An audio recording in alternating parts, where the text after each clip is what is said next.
Hi, in this video we're going to go through a full example of how to list all different types of characteristics for one particular function.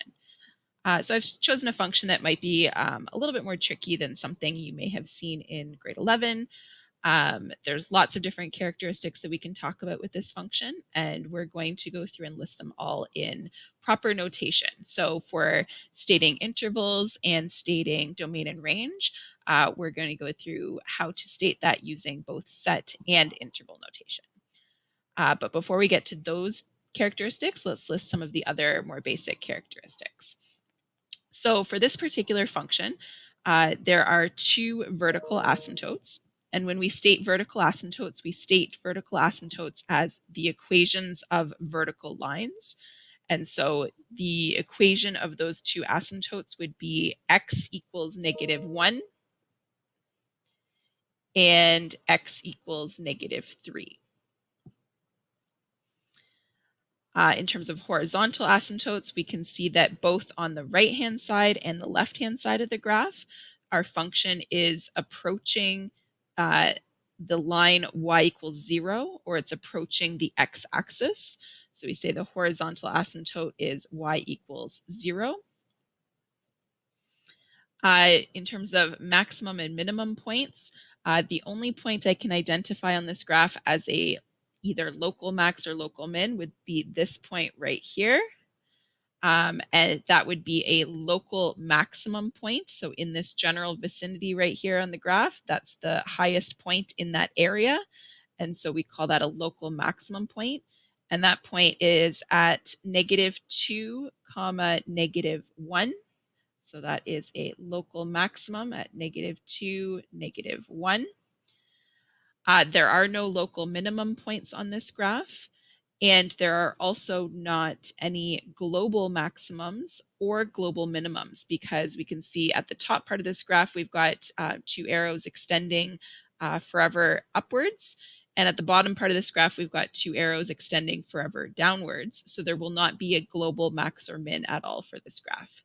So for all three of these characteristics, we would list that there are none of those. Okay, still using the same graph, we're going to identify the end behavior. For end behavior, we know we have two statements. The first statement is as x approaches positive infinity, what happens to y? And the second statement is as x approaches negative infinity, what happens to y? And we can see that as x gets more positive, the y values are getting closer and closer to that asymptote at y equals 0. So we say as x approaches infinity, y approaches 0 from above. And on the left side of the graph, as x gets more negative, the y values are also approaching 0, and they're also approaching 0 from above as well. So if you wanted to, you could combine both of these into the same statement to say as x approaches positive or negative infinity, y approaches 0 from above. The y-intercept on this graph is this point right here. So that point has coordinates 0, 1. There are no x-intercepts. So there are no points where this function crosses the x-axis. And then these characteristics we're going to start listing in both set and interval notation. So I'll list set notation in green and interval notation in orange.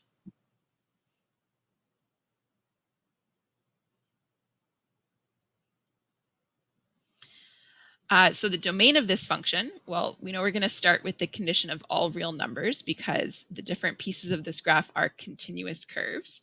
So we're going to say x is an element of the set of real numbers, but there are going to be some conditions because we can see right away that there's some values of x that cannot be used for the domain. So we say such that, and then we look for what should those conditions be listed as.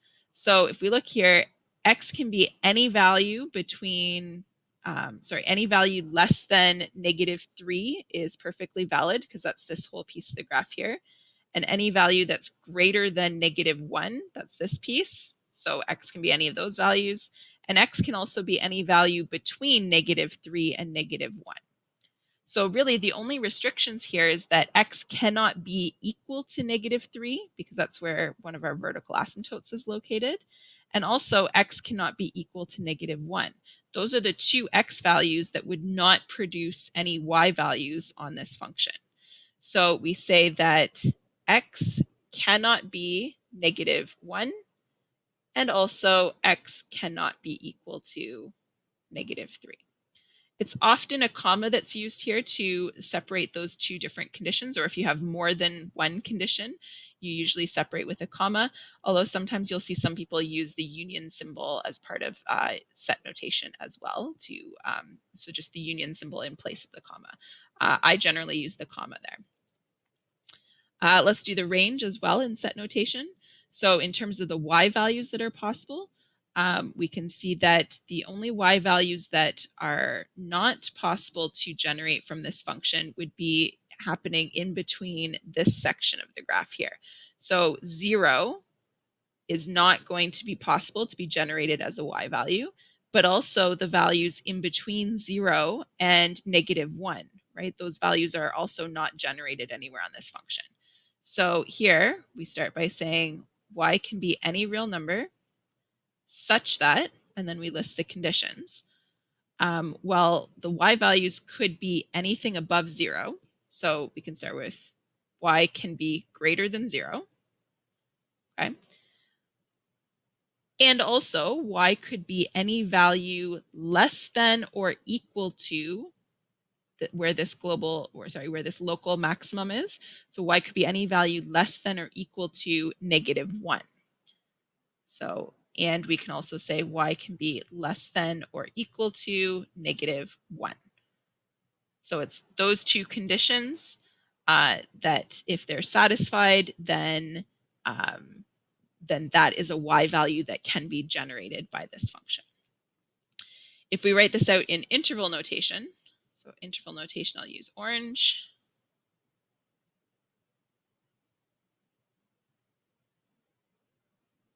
Okay. Then we're going to start out with x is an element of, and we're going to list the intervals that can be used. And we can either go back to the graph to generate this, or we could use our set notation that we've already written out here to generate this. Most often you will not need to list domain and range in both interval and set notation. Most often you'll have a choice as to which notation you want to use, but you should be comfortable with both notations. So we're going to start from the left-hand side of our graph. So starting from -infinity, and I'm just going to list the intervals first, and then I'll come back and fill in what brackets should go where. So from -infinity up to -3. There's no issues for all of that. It's all just a continuous part of our graph. So from -infinity to -3 is the first interval. Okay, again, I'll come back and fill in the brackets. The next interval, where there's no issues, so going from left to right again, there is an issue at -3. So the next interval will go from -3 to -1. Okay, and then we have a third interval from -1 to infinity.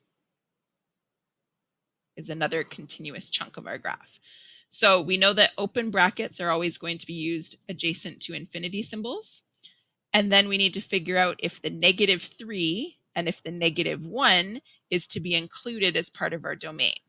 And we know that because those are vertical asymptotes on our graph, we do not want to include -1 and -3 as part of our domain. So we're going to use open brackets adjacent to all of the -3s and the -1s so that we're not including those as part of our domain.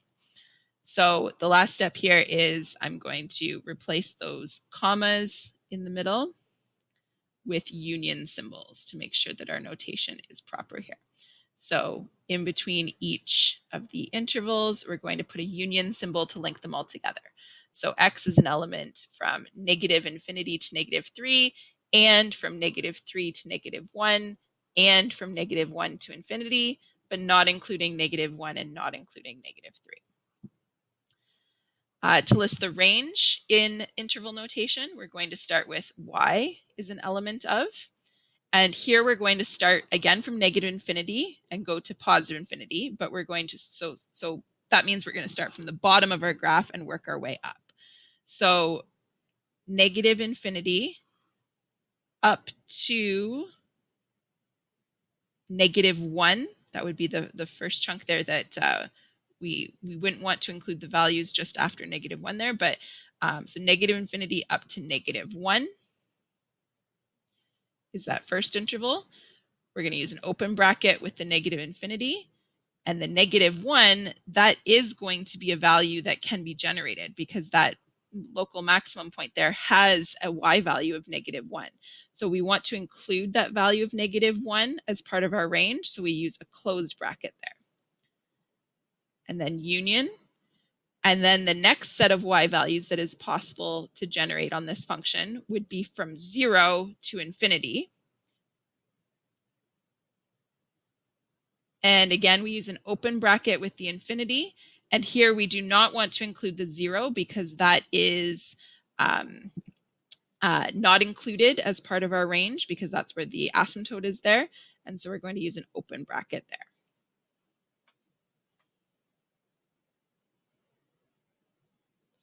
Okay, and now we're going to go through positive and negative intervals and increasing and decreasing intervals. And again, I'm going to list these in both set and interval notation. Let's actually go through and do the interval notation first. So positive intervals, I can see that this chunk here on the graph and this piece here on the graph, those are both positive intervals. They're above the x-axis. So the positive intervals are going to go from -infinity to -3. So that's that first piece there. And then also from -1 to positive infinity. So that lists those two different intervals of values that are above the x-axis. And we use an open bracket with infinities. And because the -3 and the -1 are the locations of our vertical asymptotes, we also don't want to include those values. So we use open brackets there.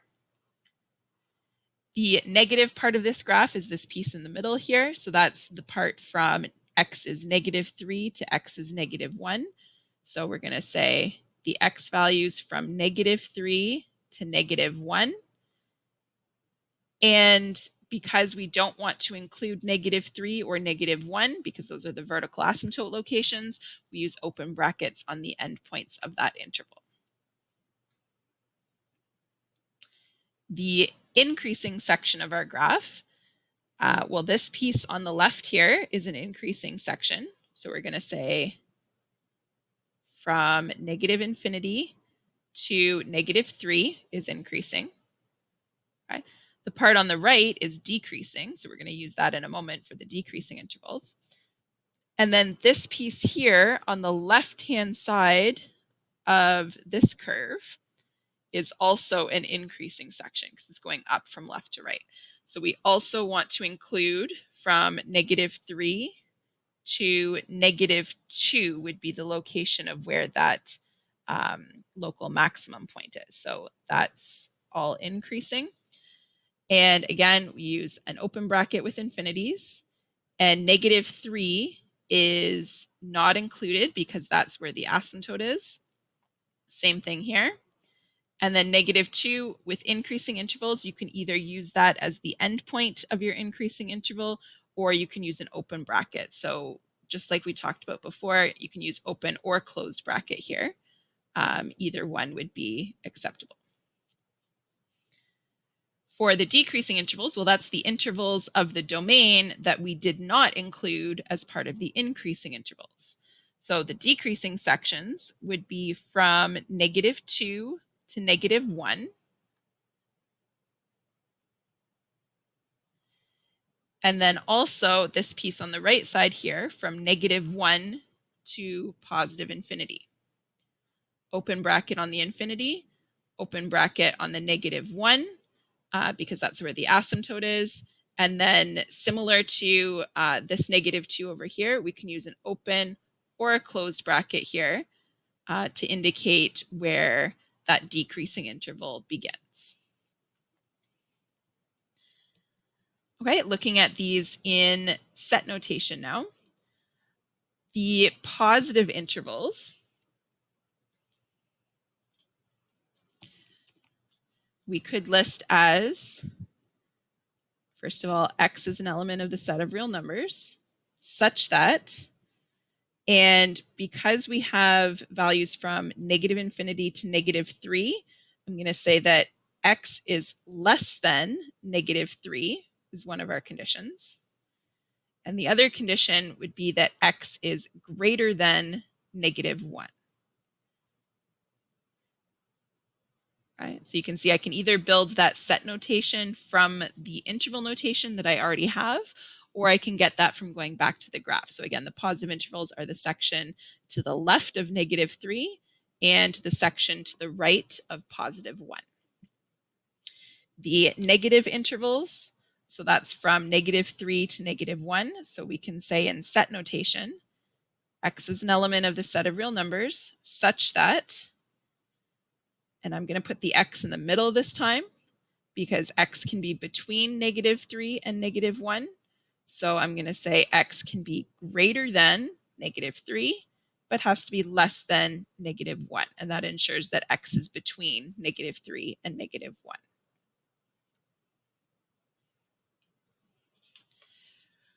For the increasing intervals, there's a few different ways that we might be able to do this. So one way is to state x is a set of is the set of real numbers such that, and for this first piece here to the left of -3, we can say x is less than -3. And then the second piece, we want to say that x is between -3 and -2. And so then we could say, so we'll put the x in the middle, say x is greater than -3, but less than -2. Okay. Another way to say that same thing would be to say that x can be anything less than -2. So -2 is this x value here. So up until x is -2, the graph is all increasing, except we don't want to count x as -3 because that's where the asymptote is. So we can say x is less than -2, but x also cannot be equal to -3.